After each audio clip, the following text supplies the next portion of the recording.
Assalamualaikum warahmatullahi wabarakatuh. Kembali lagi dengan kita Bunda Is dan juga Bunda Leha. Kali ini kita mau bahas apa sih Bunda Is? Kita mau bahas tentang, ini seru ya Bun ya? Iya, sepertinya seru gitu. Temanya tentang menyapih dengan cinta. Apa itu menyapih? Ibu mesti tahu ya. Menyapih itu kondisi melepaskan ASI dari anak kita di usia 2 tahun. Banyak soalnya dari bunda-bunda yang lain itu masih mengalami drama, masih kesulitan. Kalau kebanyakan sih kayaknya nggak tegaan itu yang ibunya Bun. Iya benar. Kesakno Bun, dia nangis gitu. Terus juga nanti mungkin bisa dibahas sama Bunda bahwa apa bahayanya jika dia masih nenen sampai SD. Belum bisa lepas. Itu pun mungkin gimana Bun caranya menyapih dengan cinta. Oke, terima Apa kasih. saja yang harus disiapkan? Oke, baik, hari ini kita sharing kembali tentang bagaimana menyapih dengan cinta gitu.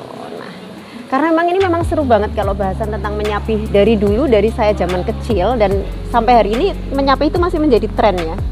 Dan memang akan selalu dilakukan. Masalahnya kok gak barbar ya? Iya benar. Kok Dan nggak selesai-selesai? ini ada dua versi ya Bunda, bahwa menyapih menurut WHO atau ilmu kedokteran dan juga menyapih secara Islam. Nah, itu harus kita pahami ya. Kalau menyapih menurut WHO adalah di mana kita akan melepaskan ASI kepada anak kita pada usia 6 bulan. Jadi anak-anak mendapatkan ASI eksklusif itu selama 6 bulan, ya kan? Kemudian dilanjutkan dengan pemberian empasi. Makanan Iya. Namun ketika 6 bulan ini ternyata anak-anak belum bisa dilepas untuk ASI-nya, tetap boleh diberikan. Itu Sehingga- WHO? Iya, tetap boleh diberikan. Dan ini juga sinkron sekali dengan hukum Islam. Ketika di dalam Al-Quran dijelaskan juga bahwa memberikan ASI kepada anak itu penuh selama 2 tahun. Nah, kenapa kok harus penuh selama 2 tahun? Karena selama proses 2 tahun itulah imun anak itu didapatkan dari ASI ibu. Karena di ASI itu mengandung banyak sekali vaksin, banyak mengandung antivirus, mengandung banyak anti alergi ya. Jadi kenapa kita sudah dianugerahkan ini ya, nikmat yang luar biasa dan itu gratis gitu, dan kandungannya lengkap sekali gitu. Dan Nggak tergantikan ya Bun? tidak tergantikan, makanya Nggak semua bisa anak beli ya? nggak bisa beli itu, walaupun sufor itu sudah diformulasikan sedemikian rupa, tidak akan pernah bisa menggantikan ASI. Iya, Jadi semangat berjuang untuk mengasihi. iya, jadi kenapa kok ASI ini sangat diperlukan? Yang pertama juga karena selain untuk imun anak, untuk kecerdasan anak juga. Yang kedua adalah untuk memberikan kelekatan emosi. Ini penting banget, bagaimana kita mengikat emosi kita dengan hati kita, dengan anak-anak kita, karena itu adalah sebuah proses pembelajaran yang luar biasa untuk anak-anak kita, untuk mengenal siapa ibunya, seperti itu. Kelekatan emosionalnya yang harus benar-benar dijaga oleh Islam itu luar biasa. iya, benar. Bagaimana mengaturnya ya Bun? Iya, benar-benar. Jadi Islam begitu indah mengajarkan kita bahwa kodratnya seorang wanita adalah menyusui. Pada saat kalian menyusui, janganlah kalian mengeluh, karena disitulah letak kalian untuk meraih surga. Luar biasa kan, setiap tetes ASI itu surga loh. Ke satu Jangan tetes mengeluh, keringat aja Bun. surga. Gitu. Jadi, dan sekarang ini mohon maaf karena banyak sekali ibu-ibu atau mungkin mama-mama yang juga berkarir gitu, tidak ada alasan untuk tidak memberi ASI, karena sekarang sudah banyak sekali cara bagaimana kita mendapatkan ASI gitu kan, Pompa. gitu, dipompa dan lain sebagainya. Jadi kita harus sebisa mungkin memberikan ASI kepada anak-anak kita itu secara maksimal, karena juga ketika kita memberikan ASI, kita sama dengan mematikan sel kanker di dalam tubuh kita. Oh, keren kan ya? Luar biasa loh. Itu ASI itu juga hak anak-anak loh. Hak anak-anak, iya, yang diberikan oleh Allah, hak anak-anak. Dan ketika kita memberi ASI, itu kan kita bisa kemanapun dan itu pasti steril. pasti steril, tidak iya. Yang Dan- keluar pasti suhunya pas buat Iya, bayi. betul. Nggak perlu Dan diangetin. ASI itu, formulasi ASI sama Allah itu sudah diatur sedemikian rupa, disesuaikan dengan kebutuhan anak. Ketika anaknya sakit, maka ASI itu juga akan Mengobati, memproduksi zat-zat yang dibutuhkan oleh tubuhnya anak pada saat anak itu sakit. Seperti itu, luar biasa ya.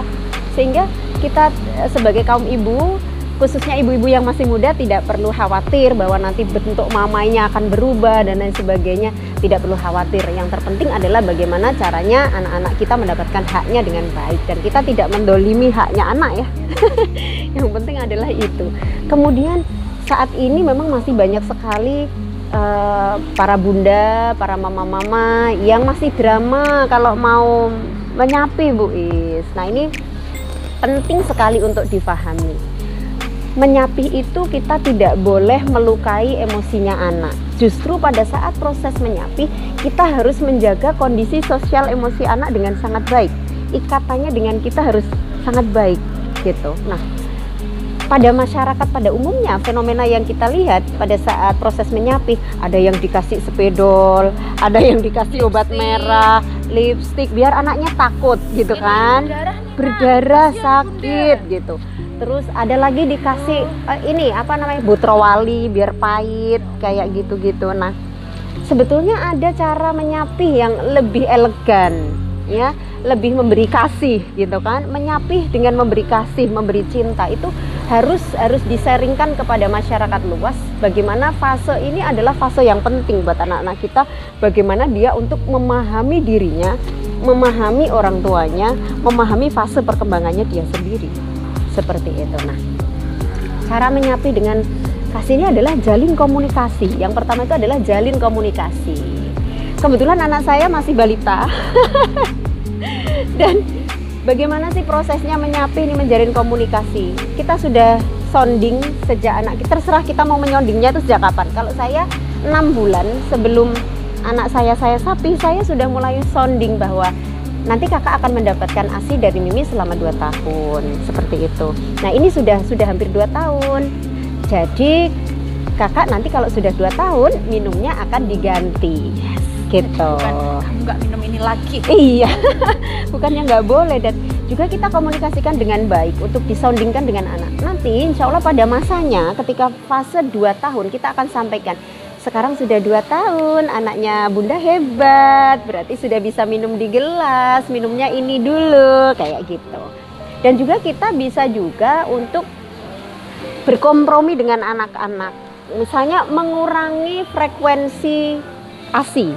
Nah, itu ya, dikurangi. Misalnya anak-anak itu kan biasanya kita bisa mengurangi itu, tidak bisa dipaksakan juga. Kalau karena ini yang kedua ya? Iya, fase memberi ASI pada anak-anak yang paling nyaman adalah malam hari dan pagi hari. Ini nggak boleh ketinggalan sepertinya. Kalau anak-anak itu paling nyaman banget mendapatkan ASI di pagi hari dan di malam hari.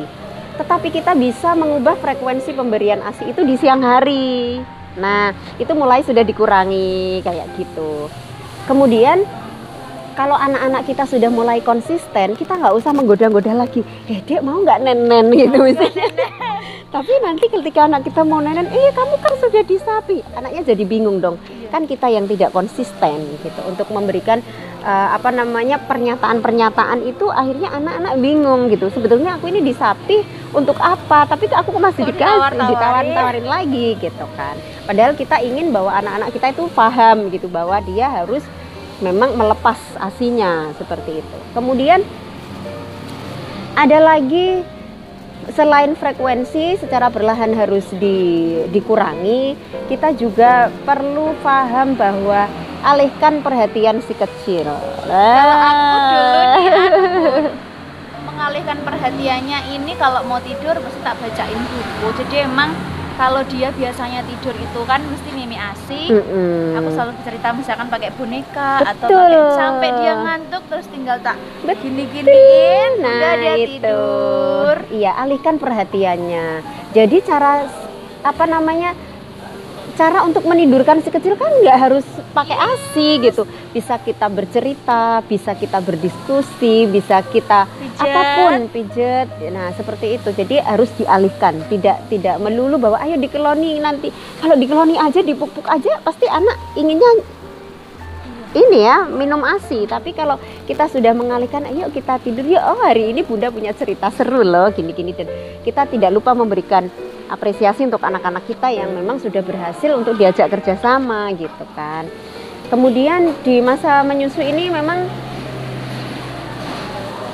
pada fase mereka proses penyapihan, bukan berarti tidak diberikan sama sekali. Yes. Nah, jadi ini harus disepakati kedua belah pihak, si Bunda dan juga si kecil gitu. Ketika memang, karena kenapa kok harus seperti itu? Karena memang ini untuk menjaga stabilitas emosionalnya tadi ya. Jadi kalau dia tidak minta berarti nggak usah dikasih. Tapi di dalam kondisi urgent kita kasih boleh. Seperti itu. Nah, seperti yang ditanyakan sama Bunda Is tadi bahwa bagaimana kalau misalnya sampai SD itu anak-anak masih menyusu. Di dalam hukum Islam ini hukumnya mubah, diperbolehkan. Oh, gitu. Tetapi Soalnya aku dulu juga gitu. di dalam hukum Islam menyusu lebih dari 2 tahun itu hukumnya mubah, diperbolehkan. Tetapi di dalam sebuah penelitian seorang ilmuwan dalam dunia kedokteran menyampaikan bahwa ketika anak diberikan ASI lebih dari 2 tahun, ini juga bisa memicu ketidakmandirian seorang anak itu sendiri. Ngedot aja kayaknya sama deh. Iya, Kalau benar. masih ngedot lebih dari usia itu, dia merasa masih anak-anak ya.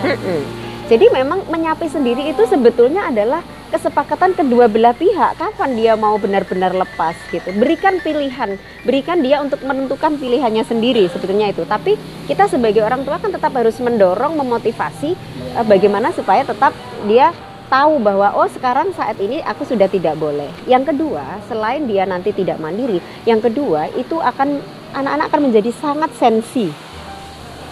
Sangat sensi. Aneh. Contohnya tuh. Oh alah, itu penyebabnya masih kayak gitu ya, masih ngedot. Akan sangat sensi dan juga ketika dua hal ini tidak selesai maka dia akan menjadi anak-anak yang sangat rentan untuk menjadi korban bully. Ih, dia masih ngedot loh. Ih, dia masih nenen loh. Dan itu akan membekas dan akan melukai. Ketika anak-anak sudah menjadi korban bully, maka dia tidak bisa berkembang emosionalnya dengan baik. Ini akan sangat mempengaruhi psikisnya. Seperti itu. Kalau secara penelitian para ilmuwan di kedokteran ya seperti itu. Tetapi pada prinsipnya memberi ASI hingga usia 2 tahun atau lebih itu hukumnya mubah di dalam hukum Islam. Cuman masalahnya nggak di situ doang. Iya. Dia kan harus, mungkin biasanya habis itu dia udah masuk PAUD nih, Bu. Iya. Pas susu kan teman-temannya kan malu, masa ngedot gitu. Makanya ini adalah sebuah penyelesaian ya bahwa dia akan belajar dari lingkungannya. Oh, teman-teman saya juga tidak enggak gitu. Jadi bukan berarti bahwa menyapi itu harus pokoknya 1 bulan ini harus selesai, nggak bisa juga gitu, enggak. Jadi misalnya pada saat dia usia 2 tahun, klek kita sapi, tapi di situ masih ada proses, ya tetap kita jalani aja. Gitu. Mungkin aku boleh cerita, Bu. Dulu silakan. waktu Asfar itu selain disounding terus, selain saya terus berkomunikasi dan sudah mengalihkan sebelum tidur, tapi juga ketika dia minta saya nggak pernah nolak. Betul. Tapi saya nggak pernah nawari, Betul. mau nenek gitu, nggak pernah gitu. Dan Iya. akhirnya lama-lama dia terbiasa dengan situasi itu, ya akhirnya selesai juga dia udah nggak mau. Oh aku udah bukan waktunya minum ASI, udah selesai, sudah 2 tahun. Tapi terkadang juga banyak loh orang tua yang tidak selesai dengan dirinya sendiri, justru dia aku nih kangen loh nenenin kayak gitu. Aduh hari ini kok dia nggak nenen sih. Nah perasaan-perasaan orang tua yang seperti ini itu bisa mengganggu prosesnya anak gitu. Sehingga ini juga tidak boleh diabaikan bahwa memang Jangan baperan, konsistensi. Kalau udah yakin, maksudnya udah harus mantep ya berarti harus konsisten dengan apa yang diusahakan karena anak-anak juga itu juga dia tuh prosesnya juga tergantung Iya tergantung emosi kita. Betul. Gitu. Kalau kita masih baperan kita masih nggak yakin, dia bisa nggak ya, atau kita kasihan dia kalau mau tidur nggak kita nenenin kayak gitu, ya berarti ibunya yang bermasalah. Iya ya. benar, kadang banyak memang ibu-ibu yang belum selesai, belum tuntas dengan dirinya sendiri, sehingga ini mengganggu proses penyapihan ya. Komunikasi orang satu rumah penting ya Bun ya. Jadi juga tidak dari ibu aja, jadi bapak pun harus mendukung gitu. Kakek nenek harus, iya harus. Jadi jangan sampai misalkan kalau mau tidur dia malah diginikan, no minum ASI sama bunda gitu. Sana dikeloni sama ibu gitu. Atau mungkin bapak kemudian, oh adik malam ini sama ayah ya, kita cerita dulu ya gitu, untuk mengalihkan. Jadi emang kerjasama tim harus oke. Ayah bunda itu harus oke memang gitu. Dan mungkin kalau bagi ayah yang bekerja di luar kota gitu ya, bisa video call dulu gitu. Video call atau mungkin bisa voice call, bercerita suatu hal kayak gitu. Sekarang kita sudah difasilitasi dengan kecanggihan teknologi yang canggih gitu. Kita bisa melakukan apapun walaupun kita jarak jauh, tetap bisa memberikan support. Dan support itu tidak hanya dari ibu aja, karena pada saat proses penyapian ibu juga butuh support gitu. Jadi biar memang benar-benar sapihnya itu lovely lah ya gitu, penuh kasih, penuh sayang, penuh cinta, sehingga anak-anak tidak merasa kecewa, dia akan mendapatkan haknya sepenuhnya, tidak terdolimi dengan haknya gitu ya. Dan kita masih tetap bisa bermesraan dengan anak-anak kita masih tetap bisa dengan nenek juga, kita tetap bermesraan sama dia. Dan juga kita yang pasti bisa mengikuti tumbuh kembangnya dengan baik. Dan ingat, ketika anak-anak sudah lepas dari ASI kita harus menyiapkan nutrisi sehat, itu penting. Nutrisi sehat itu penting, pengganti. Jadi ada beberapa asupan yang harus diberikan kepada anak-anak kita. Contohnya adalah kalsium. Di dalam tumbuh kembangnya ini penting banget Bunda Is. Ketika anak-anak usia 2 tahun dia mulai berkembang tulang-tulangnya dan lain sebagainya. Dulu anak-anak mendapat dari ASI kan kalsiumnya. Makin banyak kan tulang-tulangnya harus kuat ya Bunda. Makanya untuk makanannya, asupan gizinya juga harus seimbang seperti itu. Jadi tidak hanya kita berhasil menyapi anak saya tak kasih telur ceplok aja sudah selesai gitu, enggak juga. Tapi kita harus bagaimana memikirkan ketika sudah lepas dari ASI, anak-anak ini juga bisa masih tetap tumbuh kembang dengan baik, metabolisme pencernaannya juga tetap baik, itu harus dipikirkan. Kayaknya kapan-kapan perlu dibahas nih makanan sehat buat betul. Next time akan bertemu kembali. Soalnya ada yang emang lagi telur sama kecap aja gitu, dia udah terbiasa kayak gitu. Iya. Sampai kalau yang sama yang lain dia nggak mau. Gitu. Jadi memang rentetannya panjang ya. Termasuk nanti kalau sudah nutrisi seimbang, sudah diet nutrisinya sudah baik, apa sih pengaruhnya terhadap karakter anak? Nah itu nanti ya ditunggu ya yang konten ini nanti.